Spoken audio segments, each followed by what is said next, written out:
This is Merideth Taylor, and we're continuing the interview for the United Committee on African-American Contributions Oral History Project, the interview with Everlyn Holland. And it is November 20th, and we are at Mrs. Holland's home in Hollywood? Yeah, in Hollywood, Maryland. So, we'll continue where we left off, which was, we had just talked about how you felt about life in general today. And you've talked a little bit about this, but what about, are people different from what they used to be? And in what ways? Are these changes good or bad? You might have different thoughts today anyway. How are people different today? Whatever comes into your mind. How are people different today? I really don't think people are particularly different today than they were. That noise. I don't think people are particularly different today than they were in the past. I think because of people are closer to each other, particularly people outside of their family. We act in a different way. We're a little more separated. I think not as close. Not as close. Not as close. There are lots of things to distract us, more things to distract us, and we get involved in more material things, so we're just more secular. And so people are different in that way. Things have our allegiance, maybe more so than people. So there's a difference. Are teenagers in St. Mary's County today different from when you were a teen? And what do you think has caused these changes, if they are? I don't think Teenagers different? I don't think teenagers are any different than when I was growing up. They are adventuresome. They are looking for answers. They are want to explore. They want to grow up. They want to be free. They want someone to protect them. I think they want all of the same things that and have the same goals and aspirations that I had when I was a teenager. I don't think they're any different. If you talk about drugs and sex, and I think those things, with each age, we keep talking about how they're different. I think they're the same. In my time, it was alcohol. People drank alcohol, and a lot of it. That was a drug of choice. These days, people talk about heroin and crack cocaine, etc. The same governing need, but just a different time, and different substance. That's it. Okay. Let's see. Well, are race relations different today in the county? And how, if so, how and why? I think race relations, we can say they are different. They are different in the fact that some things that were illegal, in the way they're structured under the law, as far as philosophical and cultural, I'm not sure that there has been any change as far as that goes.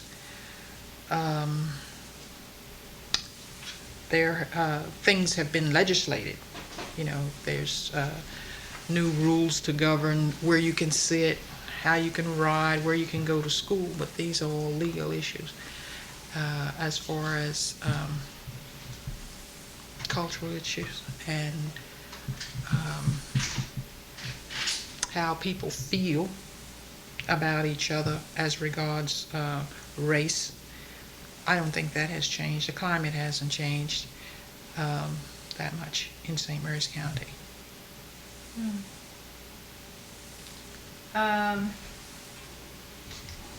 Well, what was segregation like in terms of your experience? Also, were you ever afraid of a group or a person practicing hate? I mean, did you ever go through an experience of fear?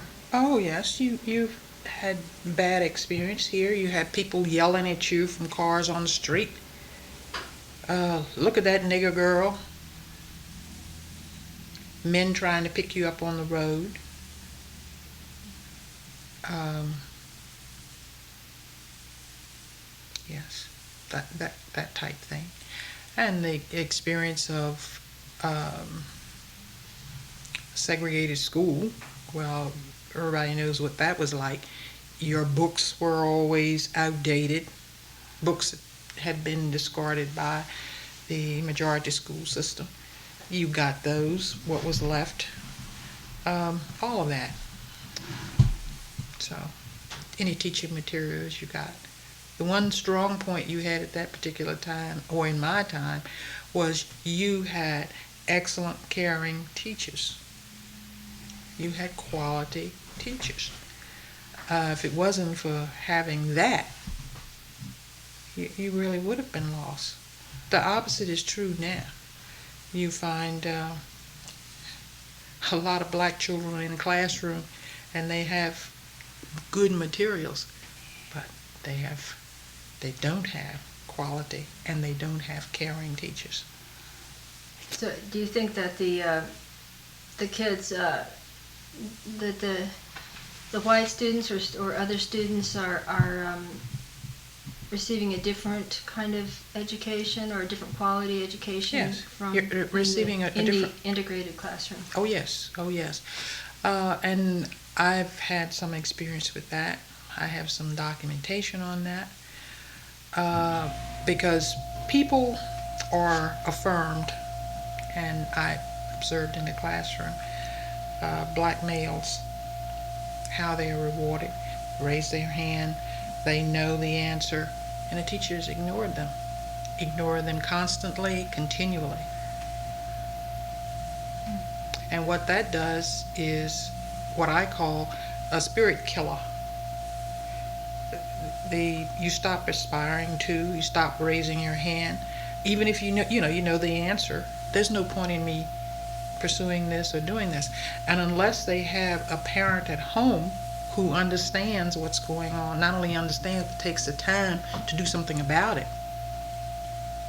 By the time your son, most of the time, sometimes female, by the time they reach 5th grade, your kid is lost as far as the educational process.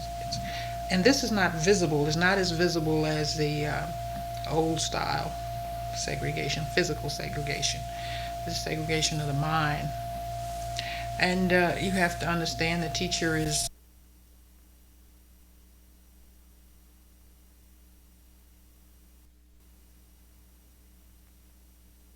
Talking about the integrated classroom, but so you feel that this is the case more so with black males and females in terms of the teacher right. ignoring and not calling on. Do you have any more thoughts about why that would be? Or well, what I'll give you my husband's theory, and he has, well, he's been dead since 1988, but when we did this the Women's Commission did a little study. When we talked about it, what he said was, most of the time the teachers are white females, okay, in the lower grade. Mm-hmm. Black males they see as competition in the workforce for their sons. Oh. So,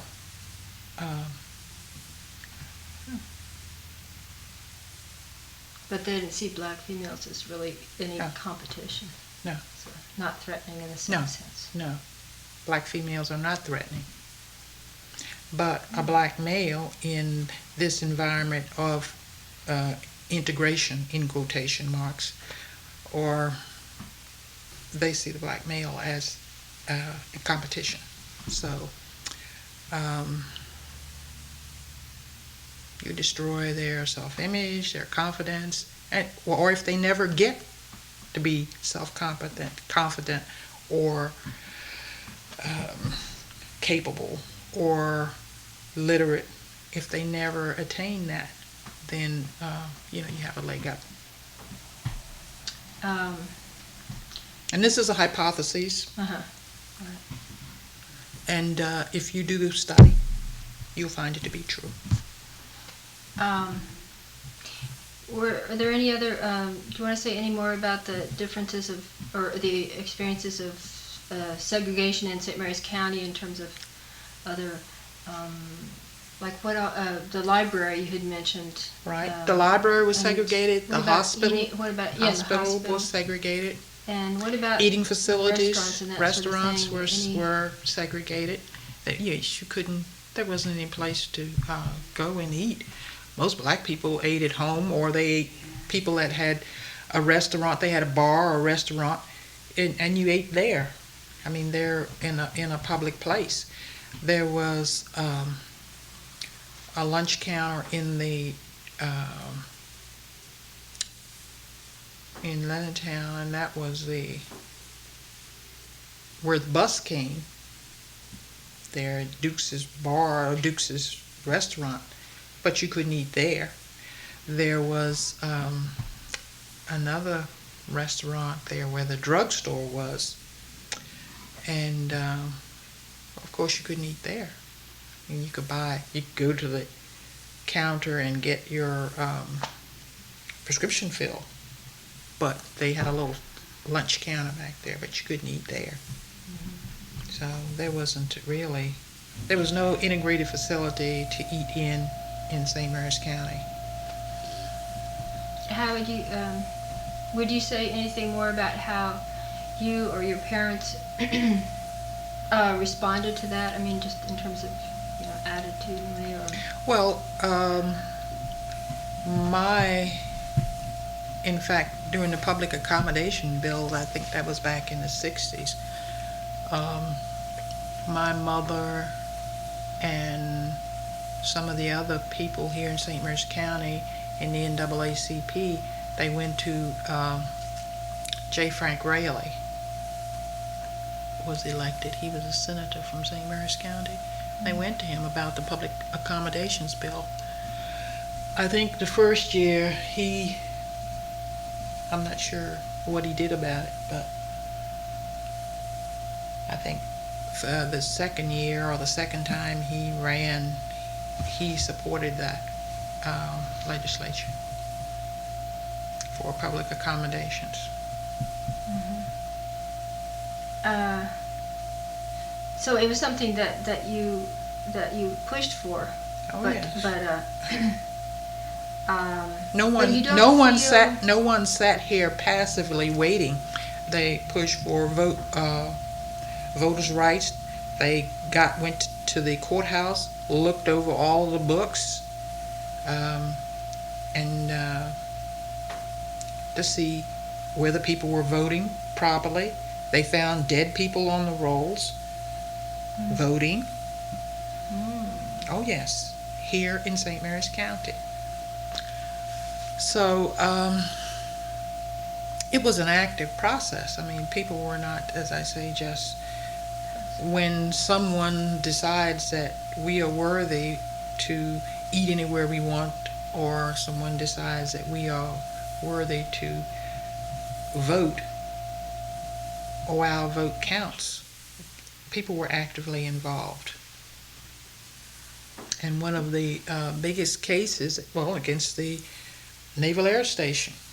A friend of mine hired Miss Dr. Lily Jackson. Her daughter, Juanita Jackson Mitchell, from Baltimore, NAACP, she came down and tried his case. He brought suit against them because they wouldn't promote him, they wouldn't pay him, over people who were much less qualified than he was. So he was ostracized, pushed to the side, stepped over, all of these things. So okay. Well, this is we're talking about an institutional, public. I mean, racism was rampant in the religious institutions, in the public institutions, in the schools, healthcare, in the legal system, in throughout every phase of your life. Right. So, Well, I was interested that you said when someone decides that you're worthy. So that makes it sound as if there was some kind of external decision. right. So do you mean? When the majority controls every facet of every, employment, every decision, legal system, you are waiting for someone else to decide you are worthy, or you have earned, or in some way, I'm going to give you this because. But there wasn't anyone waiting for that. The people here were actively pushing to have this. We need better employment. We need better education. We need to be a part of the legal system. We need better health care. We But need it that. was a sense that the time was right in a way. Oh yes, oh yes. Okay. Because at that particular time, it was something that was going on all over the country. It wasn't just here, in St. Mary's County. But the people here in St. Mary's County didn't just passively wait until, well, someone else will fight that battle and maybe we will benefit eventually. That's been somehow something I've heard a lot lately for some reason about how passive the African American community is. Why do you think? I mean, that's obviously not something that you agree with. I wonder where that. What do you mean passive? Passive a time in passive in the 60s, passive in the 90s. I don't know. I wonder. Okay. Do you think that's a Are you saying passive? But say I don't understand what you mean passive. Are you saying they were passive during the 60s? Maybe it's more. What generation are you speaking about? Well, it was. See, I'm repeating something that I heard, so I don't really know. How old was? Well, it was Elmer Brown saying something at the workshop, and so he may have been talking about now versus, because that's now one question is I wanted right. to ask you, Passive because it seems to is me now. that the NAACP was so active during That's this right. long period of time, and in the 80s right. apparently. That's right. And that surprised me, because right now, I mean, like, I joined the NAACP and I've received zero in terms of any idea of meetings or. Okay. What has happened, and I guess it started to happen in the 80s. Younger people, when quote the door opened and people felt, oh, I could step over here. I think people who are maybe in their 40s, okay, and younger, they feel that NAACP and these civil rights groups that were active since the beginning of the 20th century, they feel those groups are obsolete. They don't work for today because it's a different kind of segregation. They feel that these agencies are obsolete, or they just don't work. What they don't realize is the structure and the bones are fine, because you need to know where you came from and what brought you where you are. What they don't try to do is to take that particular part and build on it, change it, make it relevant and work for the 90s.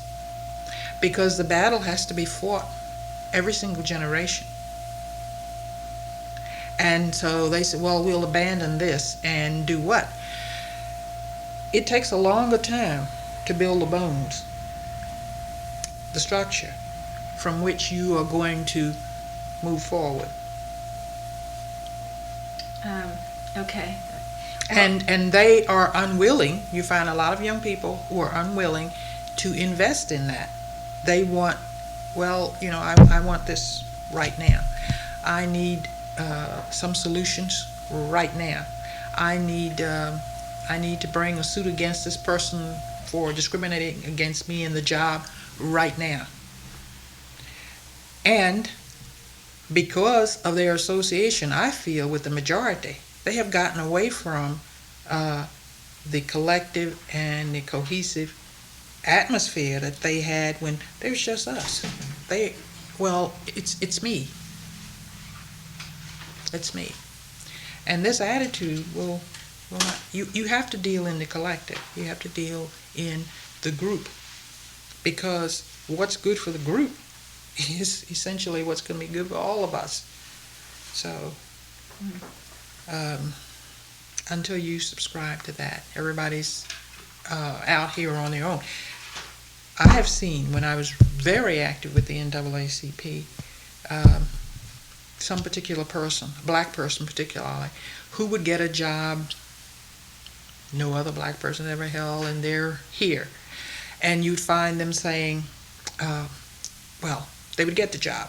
And lots of times they didn't participate in anything that had to do with any black organizations. They would not.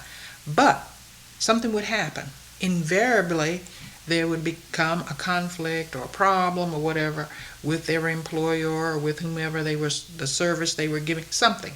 And then you'd see them. And some of the people would say, we haven't seen you. What do you need? What do you want with us now? What do you need us for? I always held, doesn't matter. You need to support this person. No matter what's going on with them, you need to support them. And that's the divisiveness. You're over here and I'm over here, and people will say, I don't have time. I have my job. I have my children, my family. Try to live in a little microcosm, but you can't do that. Can't do that. Well, the other theory that I heard voiced, which I can't remember who actually was that the theory that people that African Americans in this community were passive, that they had come from, because they had come from an area and peoples, so they seemed to think there was some sort of coherence to the peoples that were brought over and enslaved, that they were agricultural and therefore a more passive group. Now, I mean, this is something that I heard, and obviously you would not. I don't subscribe to that, because the slaves who came here to St. Mary's County, were captured from many different tribes and many different, people who gathered, people who killed, warring factions. So no one can say that for certain. And the same way, I had to tell one of the men in the bank, he asked me about my name, Holland, and he wanted to know, some black woman had asked him to research her background, and he said, well, her name was Holland too. And I said, well, he said he would find it difficult to try to go back to Africa and trace her ancestry. I said, well, if she's like myself, she might need to go to Europe too. So to say that the people on these plantations were from Africa, or because they came from a certain culture, or they were passive because they were gatherers and farmers, is ridiculous. Yeah. Because more to the point, or more in my line of thinking, it was the way they were socialized and treated after they came to this area. The differences that were made between them, between the house niggers and the field hands. Mm-hmm. There was a difference there. But all of that was deliberate, I feel, to make divisions in loyalties and to show differences with, I'm giving you this and rewards, and I can get loyalty and love and whatnot in return from you, but I'm not giving him that. So there's a difference between you. That rationale survives until today. In St. Mary's County, you will find designations of people and families who are quote-unquote leaders. These people are accepted in the white community as leaders. Now, of the black community, Now, you might not find blacks thinking that they are a leader, but the majority has said, this is a leader. And as such, they respond to that person in that family in that manner. They respond to his family in that manner. He is, in essence, a modern day house nigger. And the rest of you, and that happens in 1996 in St. Mary's County. Divide and conquer. Right. And it happens in the church, it happens in the legal system, it happens in the social system, through employment, every single system. But this is how you not only get control, but you maintain it. And we're talking about over generations. Yeah, many. Right. Wow, fascinating. Okay, thank you. Okay, well, how do you feel about living in the county? If you've lived in a city, which do you like best and why? I like living in the country because I like quiet when it's quiet. I like to be able to have garden, like flowers, like trees, and that type thing. I've lived in the city. I lived in New York. I lived in New Rochelle. I lived in Washington. But I like living in the country. This is the place, as far as I'm concerned, to be. If you want to go wherever you want to go, you can go to Washington if you want to go to museums, Kennedy Center. You want to go to see Broadway plays, whatever you want to go see, you can go there. But you can always come back to peace and quiet. I am not particularly fond of mass transit and a lot of people and they're herding back and forth and that type of thing. I'm not really interested in that. Okay, do you feel there's a difference between county people and outsiders? And any of these you don't want to answer is fine. Sure. And if so, what makes them different? Well, there are always differences between people in different regions, of the country. Whenever people go someplace and there are quote unquote natives there, there's always a difference. The difference I find here is people that come to St. Mary's County come with the agenda. I'm coming down there as if it's some purgatory or some hell, or it's a place that they need to come to and civilize or socialize or Colonize. well, that too, and do something with. They have to do something with this place. It is never I'm coming there because I want to live there or I want to get into the system or the pool or whatever's there. They want to come and change something here to make it more amenable. I need to save those people from themselves or something. And I find that, first of all, I find it insulting. People come with the idea that people here have no skills, they have no brains, they are ignorant, they are crass and uncouth, where that is all true of all people at some place and time, somewhere. So I find it insulting. And I find, on the other hand, that the people that are here, we don't need anybody coming here to do whatever or say whatever. People here can be very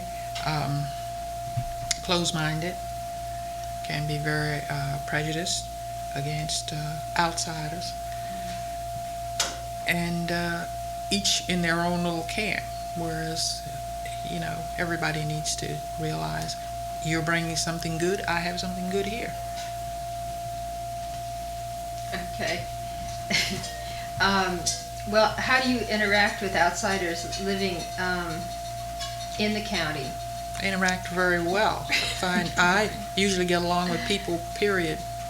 outsiders or insiders right away. You have to tell them, I really am not an ignorant person, and we can talk.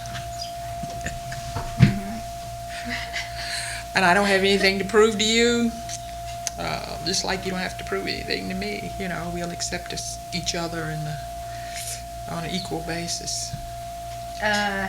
Okay, have you traveled or lived outside the county? You said that you Yes. mentioned the places that you Right. had lived.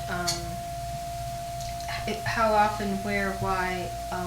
Do you want to go into How often? how much time or why you were living in other places? I was living in New York because my husband was from New York, and we were living there, working there, and that's it. I lived in North Carolina when I went to school in North Carolina. I lived in Washington because family, jobs, that's why you were there, and that's about it. Okay. Well, what do you think the direction that the county is going in today? I mean, you've already spoken to this in some ways. Right. I think there's room for growth in any area. The problem I have with it is the form in which it's taking. For one thing, developers and people who are maybe not having the best interest of the majority in the development. And the areas of planning and zoning they are certainly influenced by those people who have the most money about the direction in which growth is taking and how it's taking. And it might well be to the detriment of the majority of people. And I find that difficult to take care of. Certain things are allowed for certain people. Some people can get a building permit to do whatever. And others, if you go down there to try to negotiate the waters of a building permit, you can't do this, you can't do that. Some of the things that are here, you see along the road, they were in violation 20 years ago when it was done.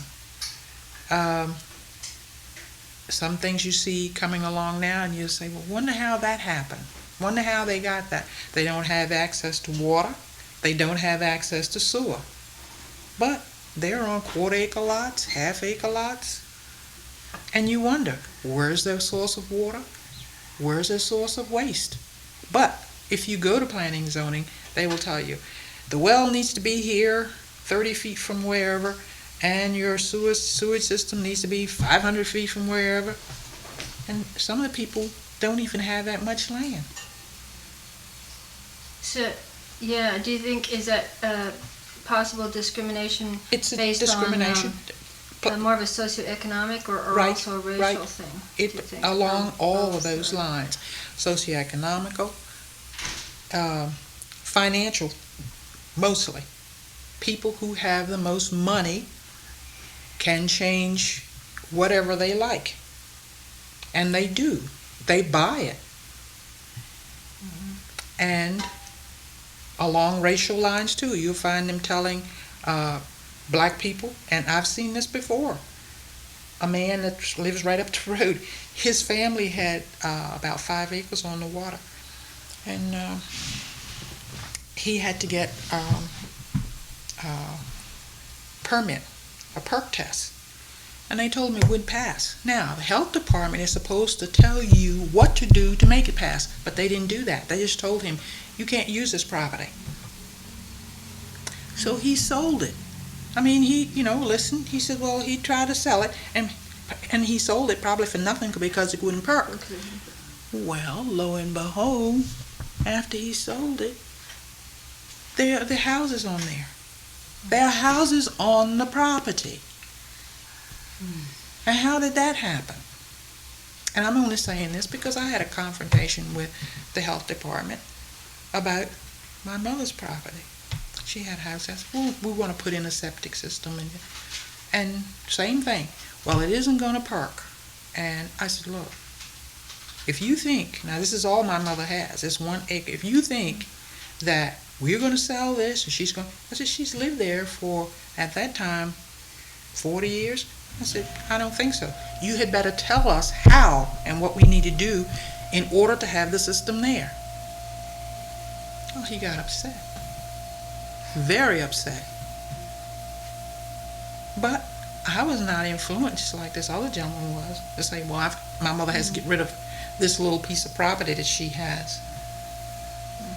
But yes, it happens along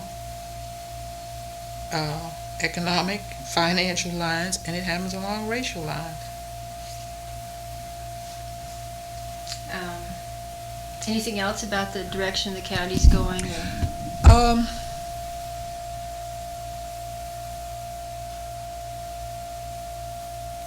I think St. Mary's County would do well to have a better financial base, because as I feel right now, the property tax is just too high. But then that all might be calculated because this is the last peninsula on the East Coast. There isn't any more that has not been developed to the nth degree. And so if property tax go up too high, if land values go up too high, that forces out all of the lower socioeconomic group, forces out all the poor people. And rich people can move in. I understand a lot of people have had to give up their homes that were on the water because of the tax, because they can't afford the taxes. That's right. That's right. Because the cost of having a home on the water, the price is prohibitive. Only wealthy people can live on the water. You've got to be really wealthy. But then that's all deliberate to get rid of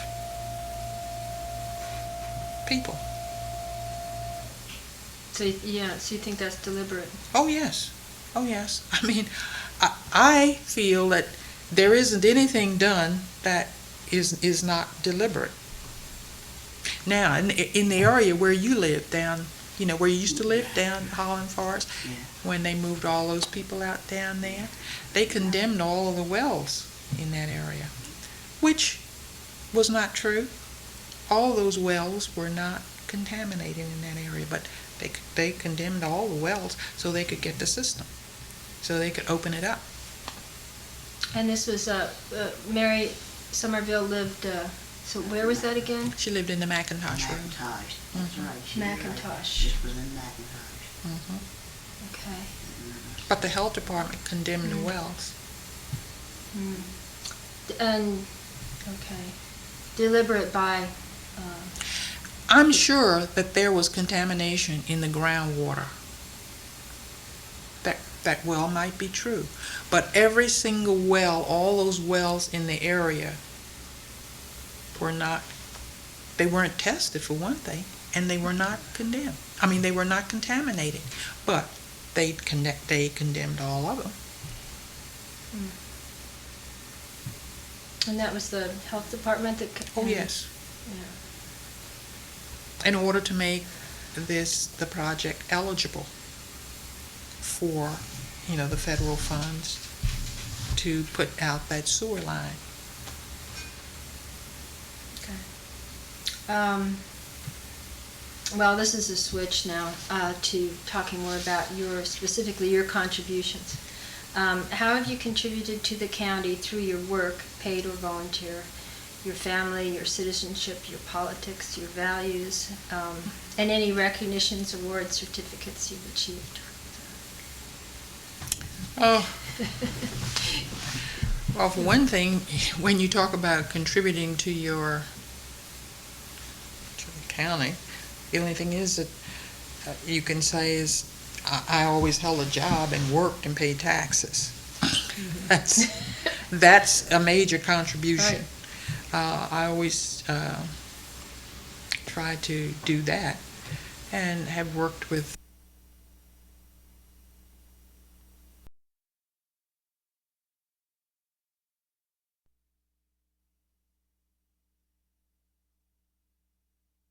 specifically your contributions to the county. I belong to the NAACP. I was one of the founding members of the Women's Commission.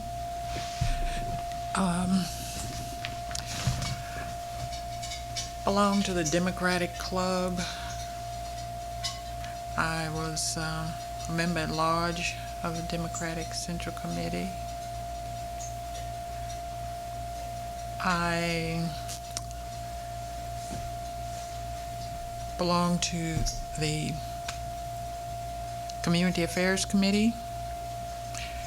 And what we did in that particular capacity, we did an investigation of the employment practices of St. Mary's County.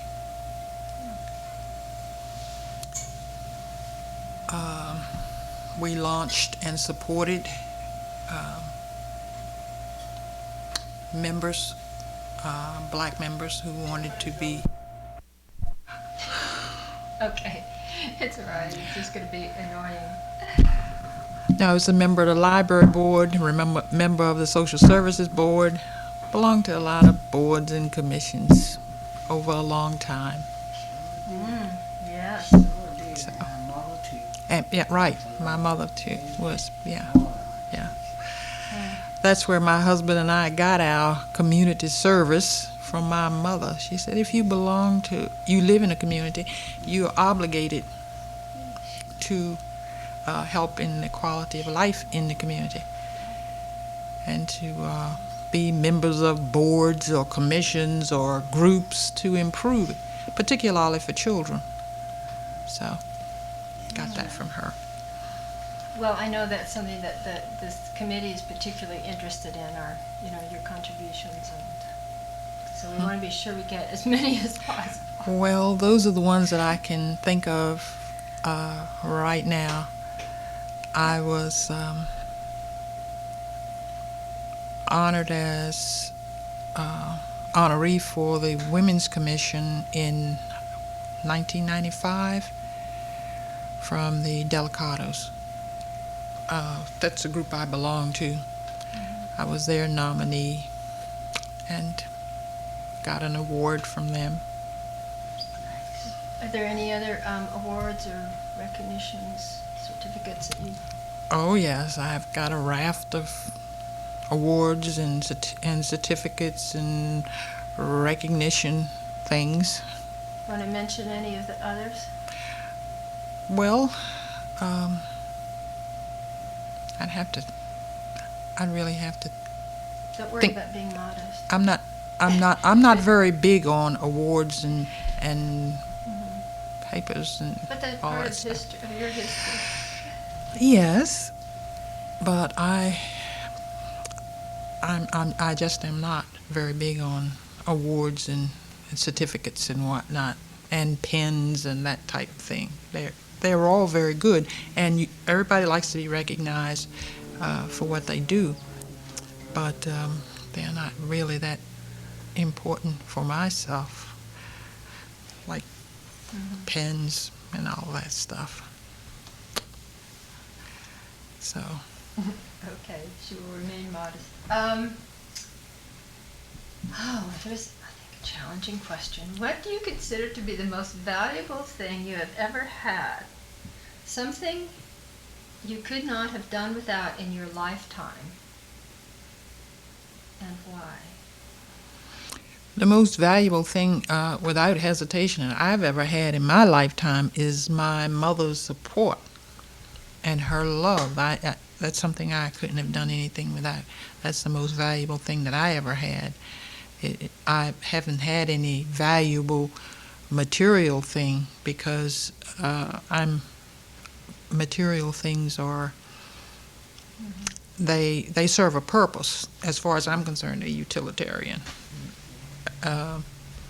And that might be a dichotomy with I like junk and stuff and boxes and whatnot, but they are not essential to my being.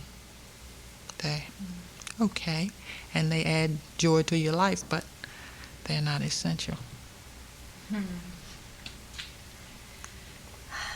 Okay. Have you done everything in your life that you wanted or planned to? If not, what were you not able to do and why? If you could go back and live your life over, what would you change? Any of those questions. I know I feel that I have not done everything that someplace in my mind I think I could have or should have done. I think that everyone would respond in that manner, say, I have not reached all the goals I'd like to reach. And one of the things that I would do again if I would have completed a college education. And that's it. Okay. What do you think have been the biggest changes in the county in your lifetime? The biggest change. I think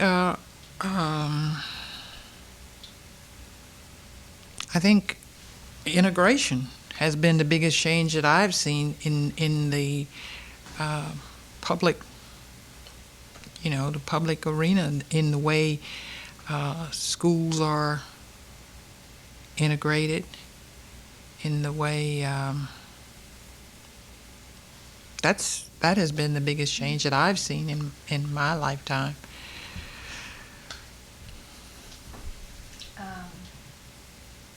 Okay. Did we ask you about the base? About what some of these, I think maybe some of these questions have changed, but there was one about whether you thought that how the base had changed things, if that was a fundamental change. It definitely is a fundamental change. The base has changed it.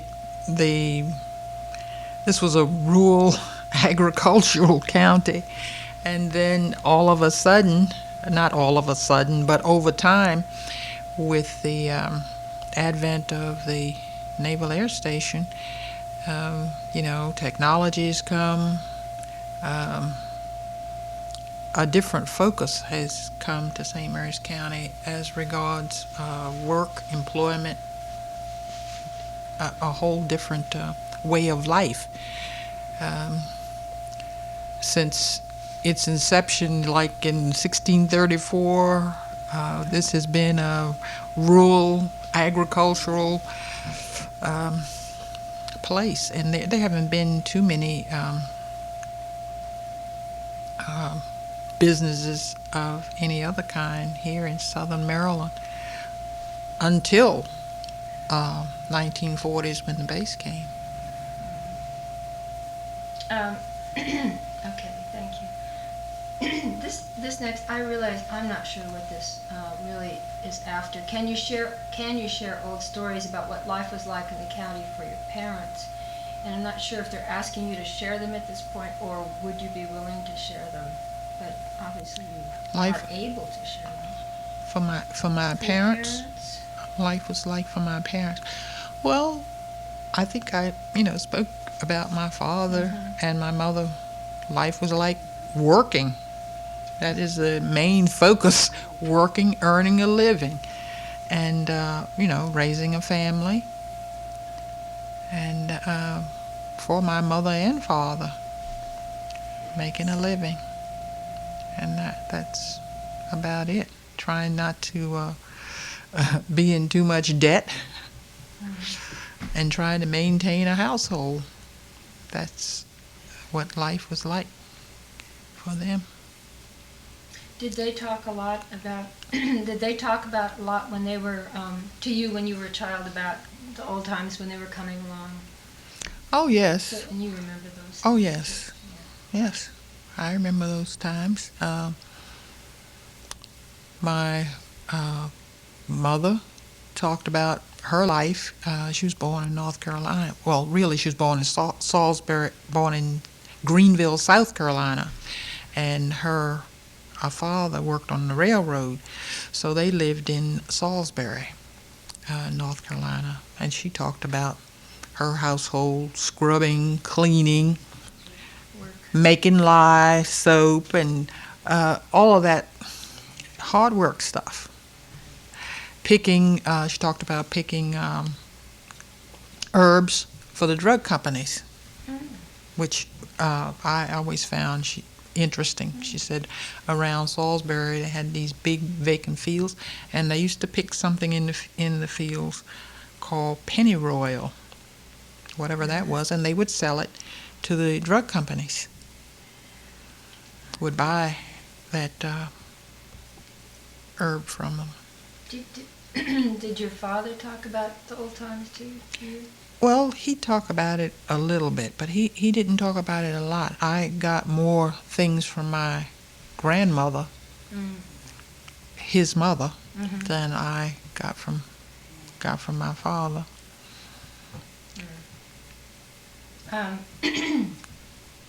Excuse me. Okay. Seem to have lost my voice. How did black folks get their news in the county when you were growing up? What did they read in, radio stations? In the radio, we had a radio in my house that was played by battery. In fact, I still have it. Used to buy a battery. It was a big thing like that, and it had the knobs on it, and you had to buy a battery for it to put in there. And you'd listen to the radio. When I was growing up, this was in the 1940s. And the other, for local news, you got news word of mouth. People went to Leonardtown, or you went to some a local area. If you went to Lexington Park, or you went to Valley Lee, there was always a store, and you would go to the store, and people came to the store on Saturday and did their grocery shopping, and they talked. Things that happened in other areas of the county was passed in that way. And then during, I think, the late 40s, the 50s, Mr. Stephen Young used to have the Afro-American newspaper from Baltimore. And my brother used to sell it. And that paper, you'd sell it to people. And then you got news from other areas, because they had news in that paper from all over the country. Were there other newspapers that you remember? Yes, there was a paper here in St. Mary's County. I think it was called the Beacon. Beacon, right. And you could buy that. Did the radio, were there a number of stations that you got, or? I don't think, when I was growing up back in the 50s, there weren't any local radio stations. I think it was only until the 60s that there were any local radio stations that I remember. Used to listen to WPTX. I think it was WPTX. Mr. Porty used to be Richard Porty was a disc jockey on one of those stations down there. But I think that was in the 60s.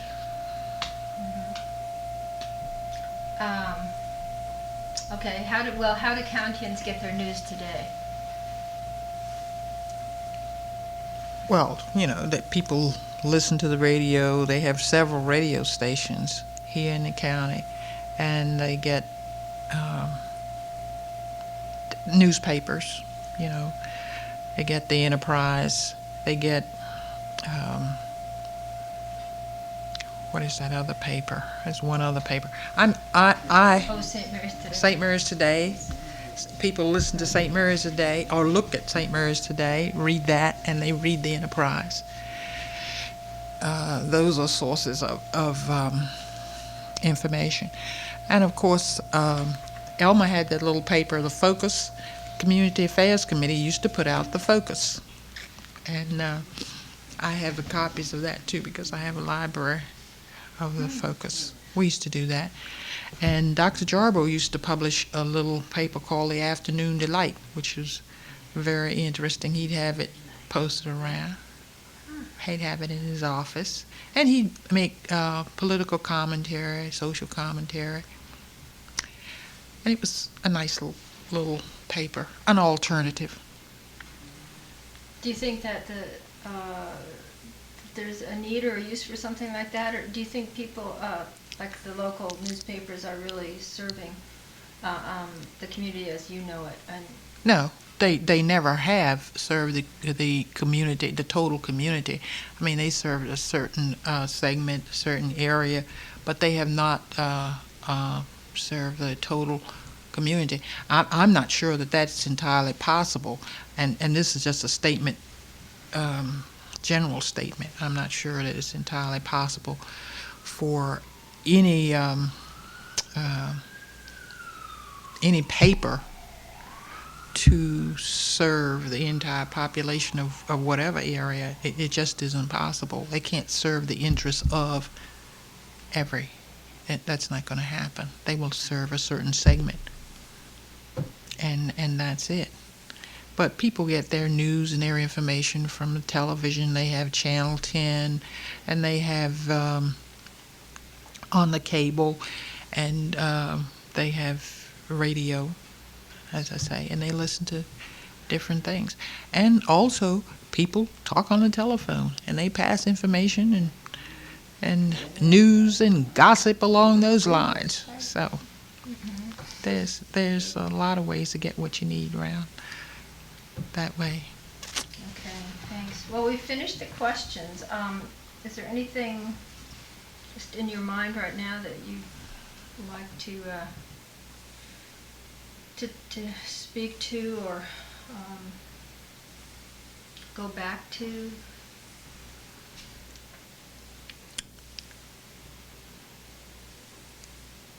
What do you think about this project, for example? That was in my mind.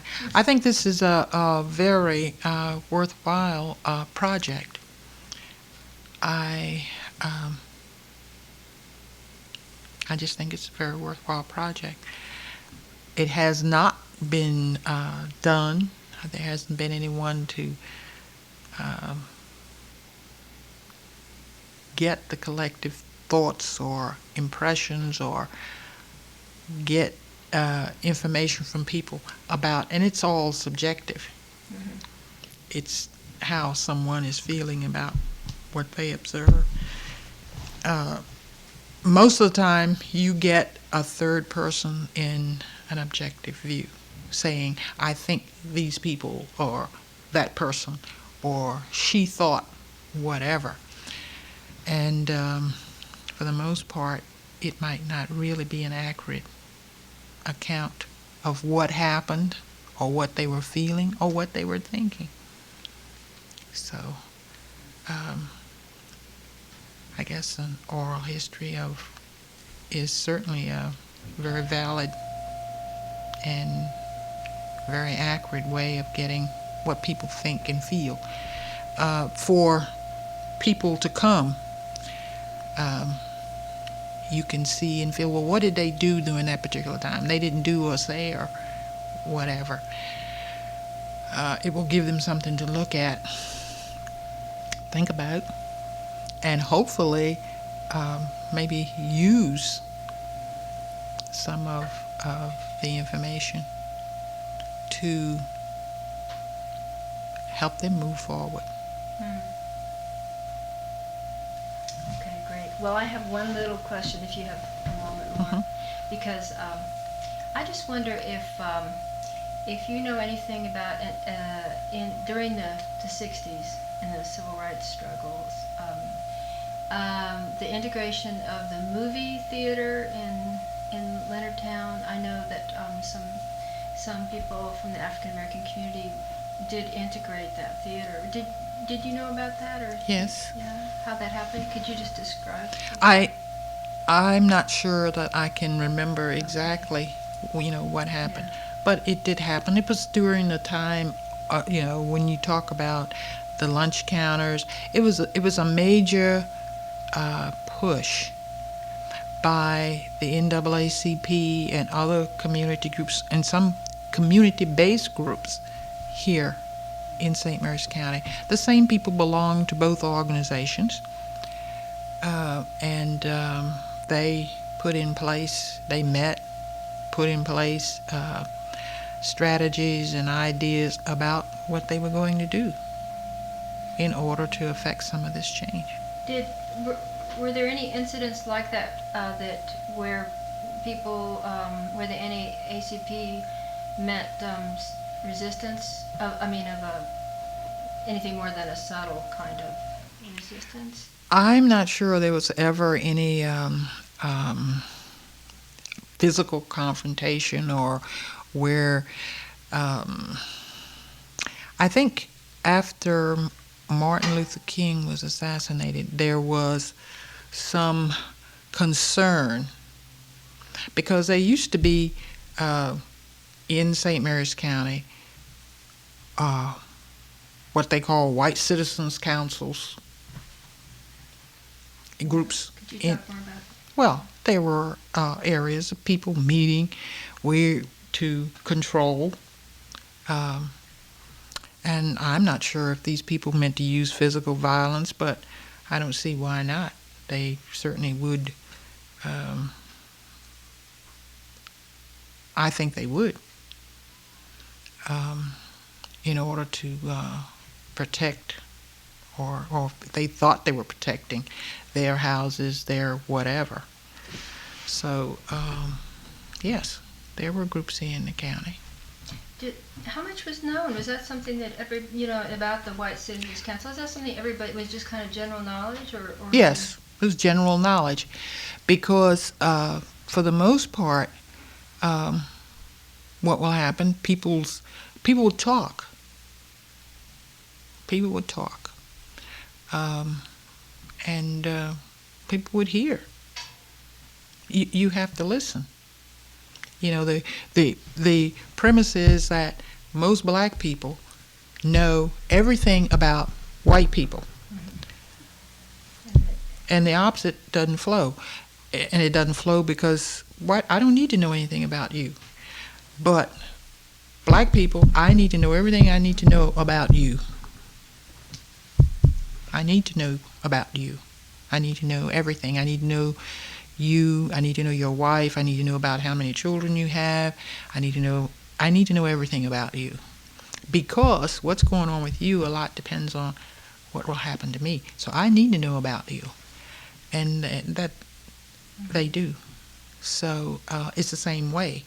You can know about the White Citizens Council. You can know who were members, who was part of whatever.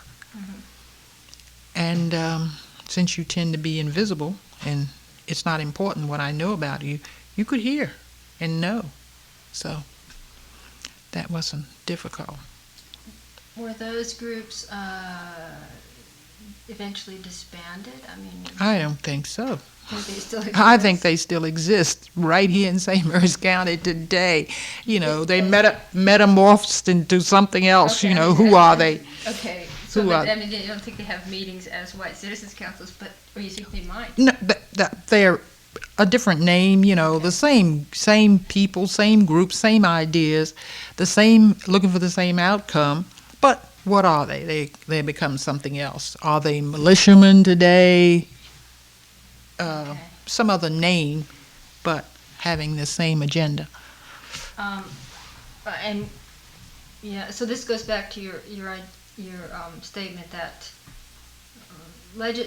laws have changed, and the situation has changed in many ways materially, but that people and people's attitudes have not changed. No, they are the same.